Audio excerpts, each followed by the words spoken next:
Hello students, कैसे हैं सभी। I hope you are fine. आज हम लोग क्लास 12th के लिए लेकर आए हैं chapter number 10 haloalkanes and haloarenes में इम्पोर्टेंट सम रिएक्शंस। कुछ इम्पोर्टेंट रिएक्शंस आज हम लोग डिस्कस करने वाले हैं। सबसे पहले मैं अपने क्लास 12th का फ्यूचर स्टार में स्वागत करती हूँ। क्लास आज हम लोग चैप्टर 10 का कुछ इम्पोर्टेंट रिएक्शंस डिस्कशन करने वाले हैं। तो पहली रिएक्शन है हमारी सैंड मेयर रिएक्शन। पहली रिएक्शन है हमारी सैंड मेयर रिएक्शन। अब ये सैंड मेयर रिएक्शन क्या होता है? सैंड मेयर रिएक्शन का यूज हम लोग हेलो एरीन को बनाने के लिए करते हैं। इसके अंदर क्या होता है? सैंड मेयर रिएक्शन के लिए हमें एक बेंजीन डाइएजोनियम सोल्ट की रिक्वायरमेंट होती है। सैंड मेयर रिएक्शन के लिए हमें बेंजीन डाइएजोनियम सोल्ट की रिक्वायरमेंट होती है। और मैंने आप लोगों को बता भी रखा है कि बेंजीन डाइएजोनियम सोल्ट बनता कैसे है। एक बार फिर बता देती हूँ रफली। जब हम लोग एनिलीन की रिएक्शन Na2HCl और 273 केल्विन टेम्परेचर पर कराते हैं तो हमारा बेंजीन डाइएजोनियम सोल्ट हमें मिलता है। अब सैंड मेयर रिएक्शन में इसका क्या यूज है? सैंड मेयर रिएक्शन के अंदर हम लोग क्या करते हैं? बेंजीन डाइएजोनियम सोल्ट की रिएक्शन Cu कॉपर HCl की प्रेजेंस में कराकर क्लोरोबेंजीन बना देते हैं। बेंजीन डाइएजोनियम सोल्ट से क्या बनाएंगे हम? क्लोरोबेंजीन। और N2 नाइट्रोजन गैस की तरह बाहर चला जाता है और हमें क्लोरोबेंजीन मिल जाता है। क्लोरोबेंजीन एक हेलो एरीन कंपाउंड है, आप लोग जानते हैं। अब सैंड मेयर रिएक्शन का यूज हम लोग क्लोरोबेंजीन, ब्रोमोबेंजीन, साइनोबेंजीन इन तीनों को बनाने के लिए करते हैं।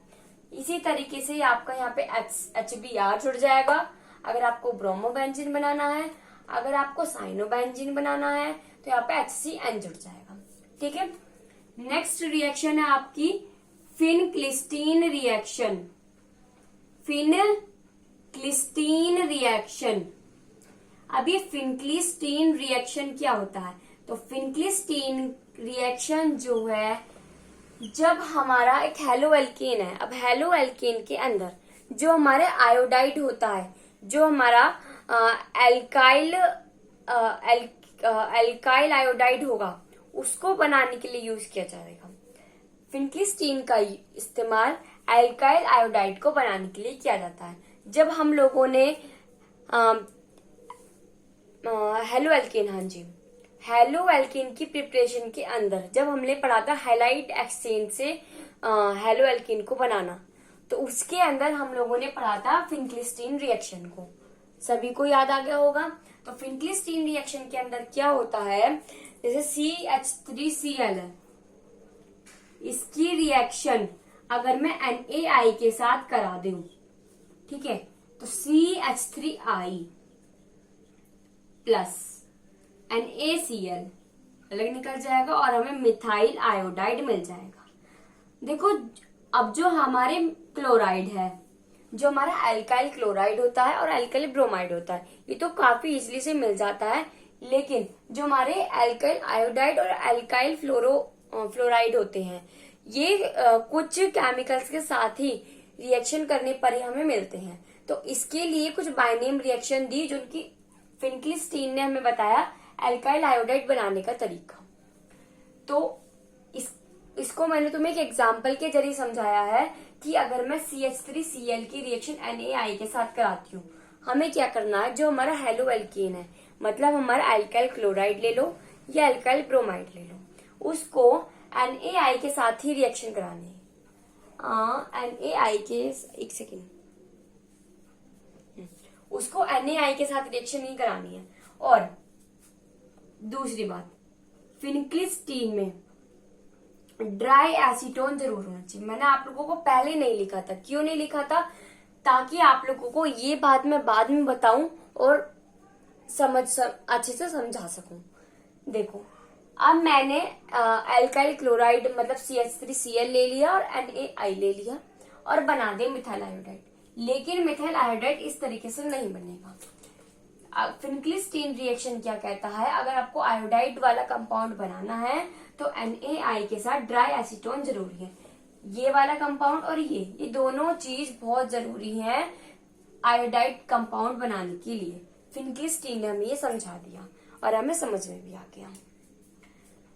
अब थर्ड के बारे में बात करती हूँ।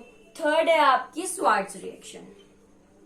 स्वार्ट्ज रिएक्शन का यूज किया जाता है जो आपका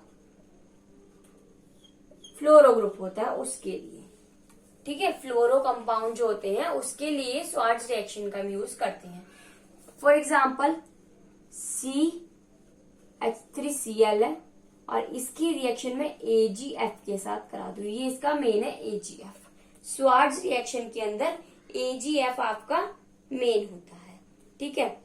और इसके अंदर हम लोग क्या करेंगे, एसीटोन लेंगे।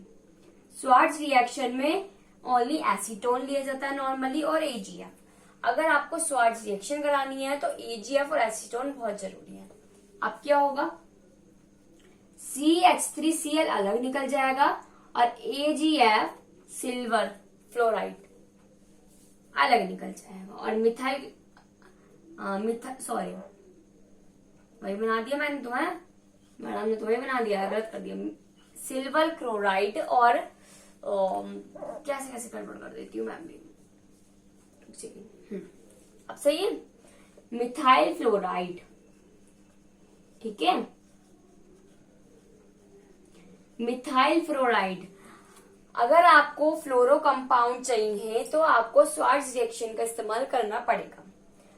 इसके अंदर हम लोग क्या करते हैं, AgF एसीटोन के साथ कोई भी एल्काइल क्लोराइड या एल्काइल ब्रोमाइड ले लेते हैं और उसके बाद हमारा मिथाइल फ्लोराइड हमें मिल जाता है आसानी से। ये होती है मेरी स्वार्ट्ज रिएक्शन। तो पहले हमने पढ़ी सैंडमेयर, फिर पढ़ी हमने फिनक्लिस्टीन, फिर हमने पढ़ी स्वार्ट्ज रिएक्शन। आप लोग इन तीनों को नोट डाउन कीजिए, फिर हम लोग आगे का करेंगे।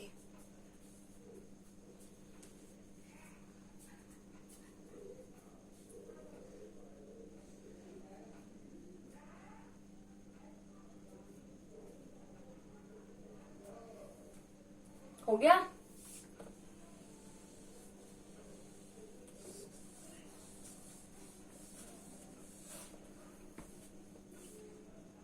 थर्ड है आपकी वुड्स रिएक्शन, सॉरी फोर्थ पे आ गए अब तो हम।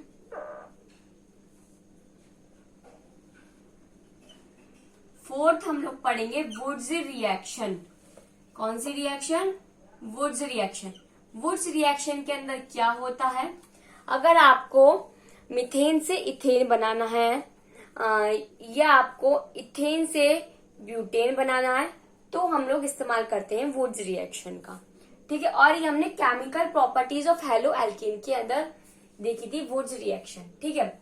वुड्स रिएक्शन के अंदर क्या होगा, जैसे CH3Br है, ठीक है, एक ये हो गया। और वुड्स रिएक्शन के अंदर क्या होता है, जब हम लोग हेलो एल्केन की रिएक्शन मेटल के साथ कराते हैं तो उसके अंदर हम वुड्स रिएक्शन को लेते हैं। इसके अंदर क्या कराया गया, वुड्स ने क्या किया, हेलो एल्केन कंपाउंड ले लिया और इसकी रिएक्शन Na मेटल के साथ कराई। किसके साथ, याद रखना सिर्फ Na आएगा, ठीक है। कभी कॉपर, मैग्नीशियम कुछ भी घुसा दो, ठीक है। आयरन कुछ नहीं घुसाना, सिर्फ सोडियम लेना है। तो वुड्स ने क्या करा, सोडियम के साथ कराई। अब जब वो CH3Na, चलो अभी मैं ना ये ले लेती हूँ, चलो सोडियम मेटल के साथ कराई और कुछ नहीं दिया, सिर्फ सोडियम मेटल के साथ रिएक्शन करवाई तो CH3Na तो बनेगा नहीं। अब इसको बैलेंस करने के लिए, स्टेबल करने के लिए उन्होंने क्या करा, 2 मॉलिक्यूल इसके ले लिए। लेकिन हमारा CH3Na तो कुछ होता ही नहीं है, बनेगा ही नहीं, वो तो एक कंपाउंड है ही नहीं। अब उन्होंने क्या करा, 2 इसके ले लिए और 2 मॉलिक्यूल ही इसके ले लिए, ठीक है। 2 मॉलिक्यूल ही इसके लिए और 2 मॉलिक्यूल ही इसके लिए।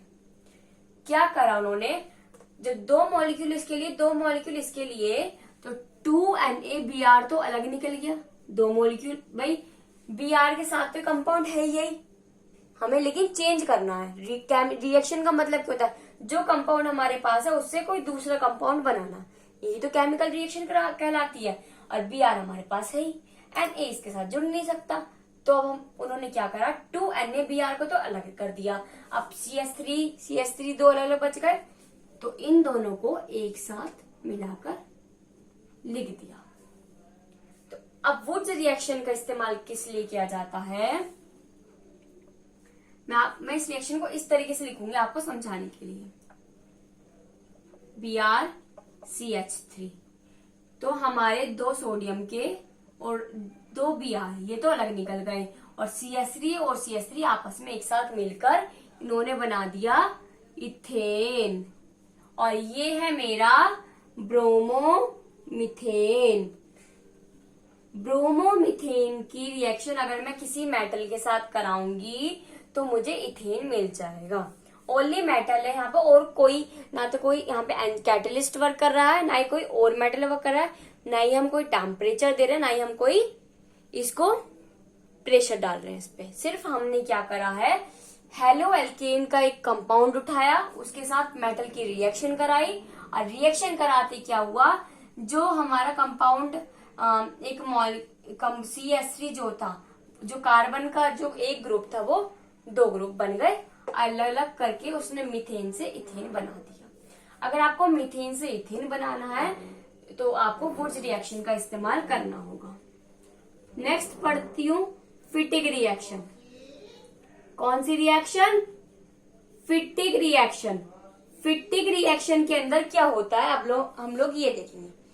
फिटिक रिएक्शन का इस्तेमाल हम लोग हेलो एरिन वाले कंपाउंड के अंदर, जो काम हमने वुड्स के अंदर किया हेलो एल्केन के लिए, वुड्स रिएक्शन का जो हम यूज करेंगे, हमने क्या करा है, 2 कार्बन ग्रुप का एक साथ जोड़कर एक अलग कंपाउंड बना दिया, राइट।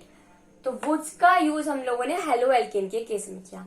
अब फिटिक रिएक्शन का यूज हम लोग कर देंगे हेलो एरिन के केस में। जो काम हमने इसमें करा वही काम हम इसमें करेंगे, सिर्फ फर्क इतना है, इसके अंदर हमने हेलो एल्केन कंपाउंड लिया है और फिटिक में हम लोग हेलो एरिन लेने वाले हैं। देखिए कैसे लेती हूँ, ये मेरा Cl ग्रुप है, ठीक है, और मैंने इसके साथ 2Na ले लिया और एक Cl ग्रुप और ले लिया, ठीक है। इसकी रिएक्शन करवाई। अब 2 ये तो भाई क्लोरोबेंजीन अलग है, इसके साथ Na जुड़ेगा तो कोई कंपाउंड नहीं बनेगा। अब मैंने क्या करा, 2NaCl तो अलग निकाल दिए, ये Cl भी अलग निकल गए दोनों, ये भी अलग निकल गया, ये जितना भी पार्ट था सब मेरा अलग निकल के 2NaCl बच गया। अब एक ये बेंजीन रिंग बची, एक ये बेंजीन रिंग बची, मैंने क्या करा, दोनों को जोड़ दिया और एक दूसरा कंपाउंड रेडी कर दिया। कंपाउंड क्या बन के आ रहा है ये भी देख लीजिए,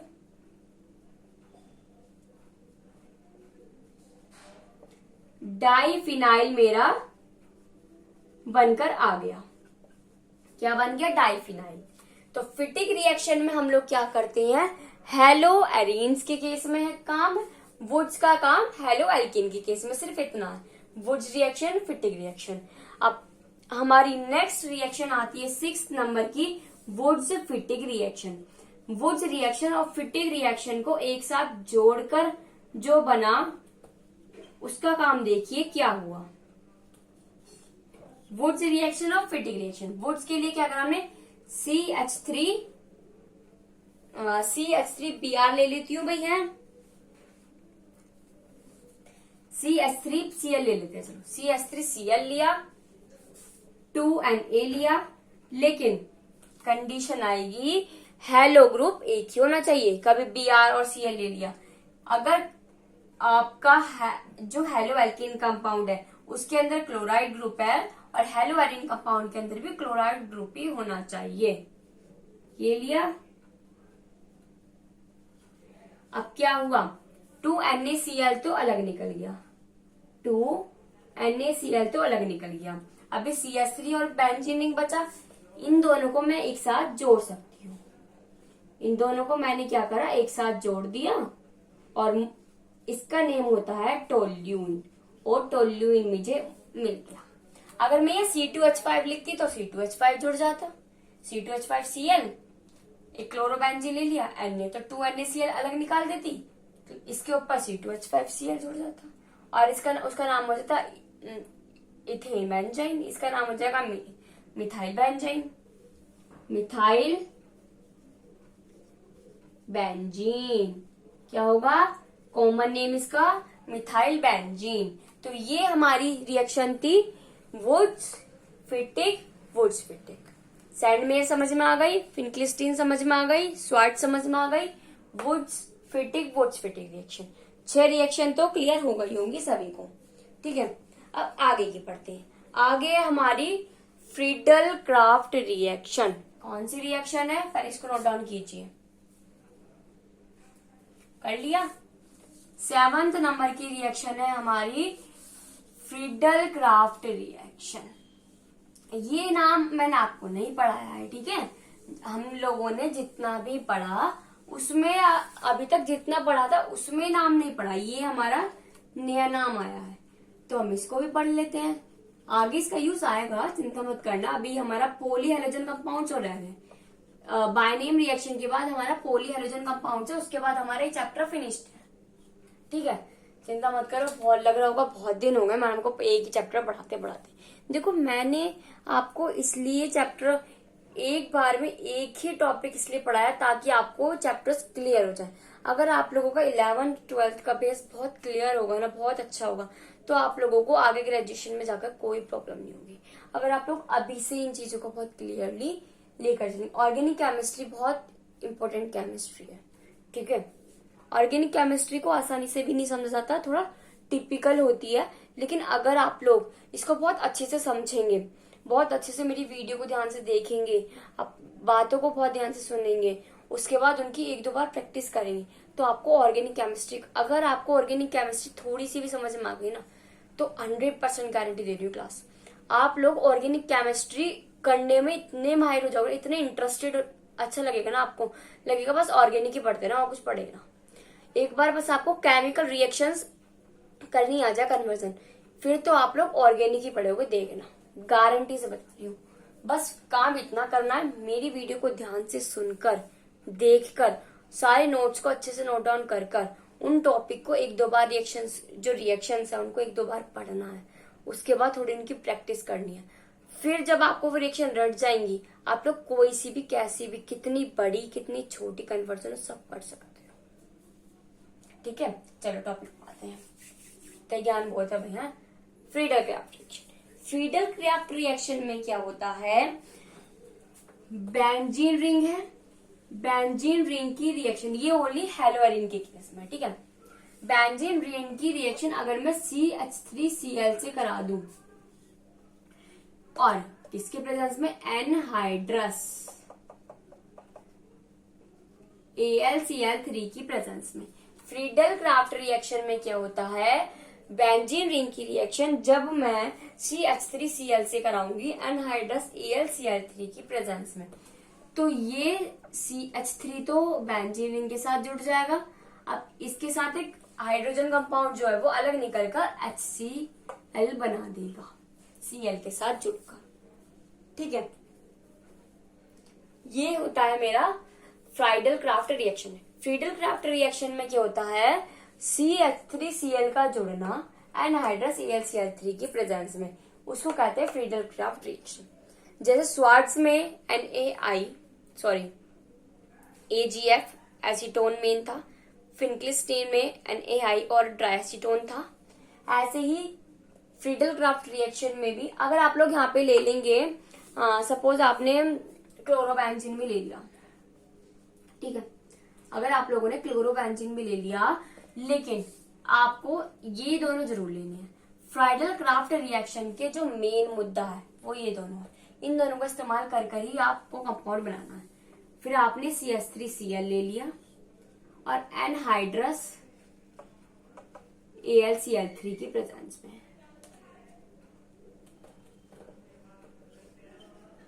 तो ये आपका बना देगा CH3 आपका यहां जुड़ेगा और HCl अलग निकल जाएगा, ठीक है। फ्रीडल क्राफ्ट रिएक्शन का मेन क्या, ये हेलोअरीन वाले कंपाउंड में ही होगा, और हेलोअरीन में भी आपका फ्रीडल क्राफ्ट रिएक्शन के अंदर मेन क्या होता है? CH3Cl एनहाइड्रस AlCl3 रिएक्शन करते हैं हेलोअरीन कंपाउंड के साथ और प्रोडक्ट की फॉर्मेशन कर देते हैं, ठीक है। समझ में आ गई इतनी बात? फ्रीडल क्राफ्ट रिएक्शन का काम क्या है? नेक्स्ट पढ़ते हैं 8th नंबर पे हमारा डोज प्रोसेस। डोज प्रोसेस तो मैंने आपको पढ़ाया था मैंने आपको डो प्रोसेस कब पढ़ाया था, जब हम लोग केमिकल प्रॉपर्टीज पढ़ रहे थे हेलो एल्केन की, है ना। तो अब हेलो एरीन की, जब हम लोग हेलो एरीन की केमिकल प्रॉपर्टी पढ़ रहे थे, तो फर्स्ट प्रॉपर्टी थी उसमें न्यूक्लियोफिल। देखो आपका पीछे का भी रिवाइज हो रहा है इससे। बाइनेम रिएक्शन की ये वीडियो मैंने आपके लिए मेन इसलिए भी बनाई है क्योंकि आपका जो पीछे का जो आपकी प्रिपरेशन प्रॉपर्टीज आपको सब क्लियर हो जाए अच्छे से, ठीक है। आपने जब पढ़ा था chemical properties of hello arene की, तो उसमें न्यूक्लियोफिलिक सब्स्टिट्यूशन रिएक्शन पढ़ी थी पहले। तो न्यूक्लियोफिलिक सब्स्टिट्यूशन रिएक्शन जो होती है वो उसके जो हेलो एरीन के केस में क्या होता है, हेलो एरीन न्यूक्लियोफाइल सब्सटेंस के साथ लेस रिएक्टिव होता है, लेकिन अगर उस पर टेम्परेचर और प्रेशर डाला जाए, एक हाई टेम्परेचर हाई प्रेशर उसको दिया जाता है तो वो रिएक्शन कर लेती है। तो उसी के अंदर हमने डो प्रोसेस पढ़ा था। रिविजन करो, याद करो, पढ़ा तो नहीं पढ़ा था। अब डो प्रोसेस के केस में हमने क्या करा था, क्लोरोबेंजीन लिया, भाई हेलो एरीन कंपाउंड ही तो लेंगे जब हेलो एरीन की प्रॉपर्टी में पढ़ा था, और इसकी रिएक्शन 2NaOH ले लो, लेकिन एक्वस होना चाहिए, या KOH ले लो, इसकी प्रेजेंस में करा दो, ठीक है। और ये पहले मेरा क्या बनाएगा अब, लेकिन इसमें क्या होगा, डो प्रोसेस में मैंने आपको क्या बताया था, NaOH हो, एक बार दोबारा लिख रही हूं, क्लोरोबेंजीन लिया, इस क्लोरोबेंजीन की रिएक्शन NaOH H पॉजिटिव, और टेम्परेचर कितना लगेगा आपका 623 केल्विन और 300 एटमॉस्फेरिक प्रेशर की प्रेजेंस में कराया, और क्या बना दिया, फिनॉल बन गया, ठीक है। मैंने आपको बताया था ना, अगर आपको फिनॉल बनाना है तो याद रखना डो प्रोसेस का, और सारे के सारे भूल गए कि डो प्रोसेस कहाँ क्या करना है। डो में क्या करना है, जैसे डो बोलते हैं, डो किसे बोलते हैं, जो हम आटा गूंथते हैं उसको बोलते हैं डो, है ना। तो ऐसे हमें फिनोल का आटा गूंथना है, बस याद रखना डो प्रोसेस फिनोल का आटा गूंथना है। फिनोल क्या होता है, जब बेंजीन रिंग के ऊपर OH आकर जुड़ जाता है तो वो फिनोल बनाता है। मतलब हमें फिनोल बनाने के लिए पहले हेलो एरीन चाहिए। अब ऐसे तो बनेगा नहीं, कोई काम है, ऐसे तो सब्जी है, ऐसे तो बहुत आसानी से तो बनती नहीं है। पहले इसको मार्केट से लाते हैं, वॉश करते हैं अच्छे से, फिर उसको छिलर से छीलते हैं, सब्जी को नाइफ से काटते हैं, उसके बाद उसके अंदर बहुत सारे मसाले डालते हैं, फिर इसको छोकते हैं, फिर वो बनती है, उसका प्रोसेस होता है, फिर जब वो बन जाती है फिर हम लोग खाते हैं। मैं अभी आपका काम बता रही हूँ, किसान वाला काम नहीं बता रही, ठीक है। ऐसे ही इसके केस में अब फिनोल बनाना है तो हमने क्या करा, हेलो एरीन लिया, NaOH H पॉजिटिव की प्रेजेंस में 623 केल्विन उसका टेम्परेचर दिया, 300 एटमॉस्फेरिक प्रेशर डाला और फिनोल बन गया, डो प्रोसेस हो गया। समझ में आ गया डो प्रोसेस का मतलब। वैसे तो मैंने आपको पहले ही बता दिया कि जब हम लोग केमिकल प्रॉपर्टी पढ़ते हैं हेलो एरीन की, उसमें हमने डो प्रोसेस पढ़ा, और मैंने आपको जब भी बहुत अच्छे से समझा दी थी सारी चीजें। हुंसडी का रिएक्शन नेक्स्ट है। अभी ये भी भैया नई रिएक्शन है, आज तो मैडम नई नई रिएक्शन के नाम ला रही है, क्या बात है भाई, हैं ये सोच रहे हो। चलो हुंसडी का रिएक्शन। हुंसडी का रिएक्शन में क्या होता है, जब आप लोग CH3 CH2 COOH की रिएक्शन Br2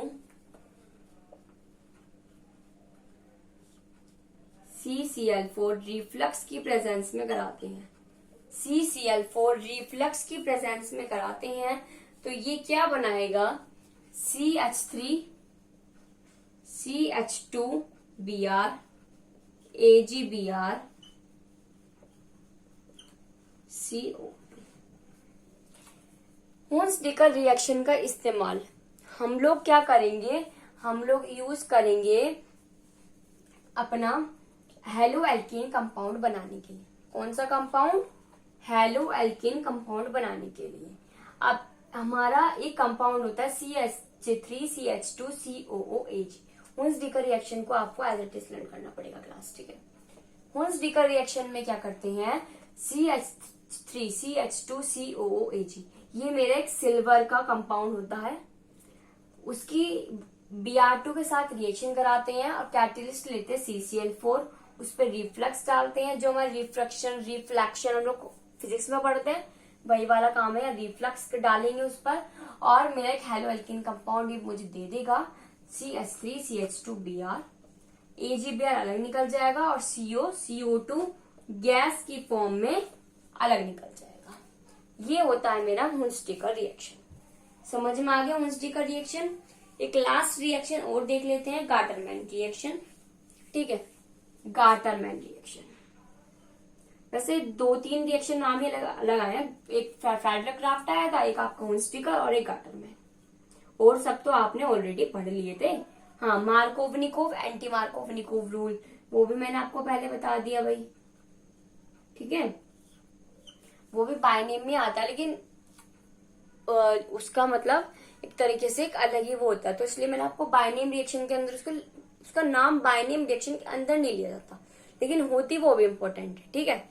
मार्कोवनिकोव और एंटी मार्कोवनिकोव रूल्स, ठीक है। गाटरमैन के अंदर हम लोग क्या करते हैं, बेंजीन डाइएजोनियम सोल्ट की रिएक्शन, बेंजीन, ये गाटरमैन बिल्कुल सैंडमेयर रिएक्शन की तरह ही होता है। गाटरमैन रिएक्शन सैंडमेयर रिएक्शन की तरह ही होती है। गाटरमैन में भी हम लोग डाइएजोनियम सोल्ट का ही इस्तेमाल करते हैं। किसका इस्तेमाल करते हैं, डाइएजोनियम सोल्ट का। अब इसके अंदर क्या होगा, जैसे मैंने CuHCl ले लिया, ठीक है, तो मेरा क्या बनेगा, क्लोरोबेंजीन और N2 गैस, ठीक है। ये तो मेरा नॉर्मल हो गया, लेकिन मैंने क्या करा, इसमें इस्तेमाल करा, भाई देखो बेंजीन डाइएजोनियम क्लोराइड ग्रुप ही रहता है हमारा, जब हमारा बेंजीन डाइएजोनियम सोल्ट के अंदर क्लोराइड ग्रुप ही रहता है। अब मैं इसकी रिएक्शन कराऊंगी तो क्लोरोबेंजीन और N2 ग्रुप रहेगा, लेकिन मेन गाटरमैन के लिए मेन क्या है, जो आप लोग मेन लिखेंगे, इसको भी छोड़ो, इसको मत लिखना, ये तो सिर्फ मैंने आपको समझाने के लिए ऐसे लिख दी, ठीक है।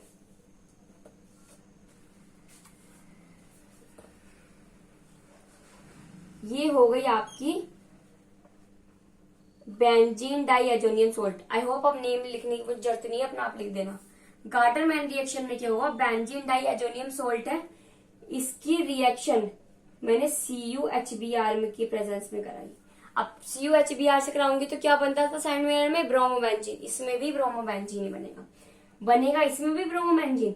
जो काम सैंडमेयर रिएक्शन करती है वही काम गाटरमैन रिएक्शन करेगी, लेकिन फर्क कितना है उसमें, तो भाई अब आपका डाइएजोनियम सोल्ट में क्लोराइड ग्रुप ही, हैलोजन जो है वो क्लोराइड ही रहता है ना। लेकिन अब मुझे बनाना है बेंजीन डाइएजोनियम सोल्ट से ब्रोमोबेंजीन भी, तो मैंने CuHBr लिया, ब्रोमोबेंजीन बन गया और हमारा N2 अलग निकल जाएगा। अब ये जो Cl है, गाटरमैन में क्या था, इस Cl से कुछ, जब आप गाटरमैन में सैंडमेयर में क्या होता है बेटा, जब आप लोग अगर ब्रोमोबेंजीन भी बनाओगे तो आपका ब्रोमोबेंजीन और N2 गैस बनेगा सिर्फ, लेकिन आपका गाटरमैन के केस में क्या होता है, अगर आपको गाटरमैन रिएक्शन में क्या कराता है, जैसे बेंजीन डाइएजोनियम सोल्ट है, इसकी रिएक्शन मैंने CuHBr के साथ कराई, तो ब्रोमोबेंजीन तो अलग मिला, N2 गैस अलग मिल गई, N2 गैस तो अलग हो गई। अब क्या होगा, जो आपका ये H है, ये H कहाँ जाएगा, ये H इस वाले Cl के साथ जाके HCl बना देगा। गाटरमैन ने मुझे क्या बताया, ये वाला जो CH जो बच रहा है, ये इस वाले Cl के साथ जाकर HCl एक अलग कंपाउंड बना देगा और N2 अलग बन जाएगा, ब्रोमोबेंजीन हमें चाहिए वो बन जाएगा और हमारा काम फिनिश्ड हो जाएगा। सिर्फ सैंडमेयर और गाटरमैन में इतना फर्क है, दोनों बनाते एक ही चीज है, लेकिन सैंडमेयर ने हमें ये चीज नहीं बताई भाई, उसने ये जो मेन था वो तो बना के दे दिया, लेकिन उसने ये नहीं सोचा कि ये जो H जो बच रहा है ये तो आपके कैटलिस्ट की तरह पकड़ रहा है कॉपर, इसका इसमें कोई फिल्म में कोई रोल नहीं है। लेकिन अब ये तो Br तो जोड़ रहा है ना, अब तो इस वाले एच का तो कुछ ना कुछ रोल है, तो ये वाला एच कहाँ जाएगा? सैंडमेयर ने ये नहीं सोचा। एक तरीके से लिमिटेशन की तरह आता है गाटरमैन रिएक्शन। जो आपकी गाटरमैन रिएक्शन होती है वो एक लिमिटेशन की तरह इस्तेमाल की जाती है सैंडमेयर रिएक्शन, जो हम लोगों ने अभी पढ़ी है। लेकिन गाटरमैन ने सोचा कि भाई इसने ब्रोमो, चलो भाई Cl भी है, HCl भी है, तो इसने Cl तो जोड़ दिया है। अब वो Cl तो ये वाला Cl तो यहाँ पे आकर जुड़ा है, N2 अलग निकल गया। तो अब ये वाला जो Cl है और ये वाला जो H है, ये जो H है ये कहाँ जाएगा? क्योंकि ये जो HBr है तो एक एक्टिव फॉर्म में हम इस्तेमाल कर रहे हैं, कैटलिस्ट के फॉर्म में तो हम इस HBr का इस्तेमाल नहीं कर रहे, हम तो एक एक्टिव फॉर्म में केमिकल की तरह यूज कर रहे हैं इसका। तो ब्रोमोबेंजीन तो चलो बन गया, N2 गैस भी बन गई।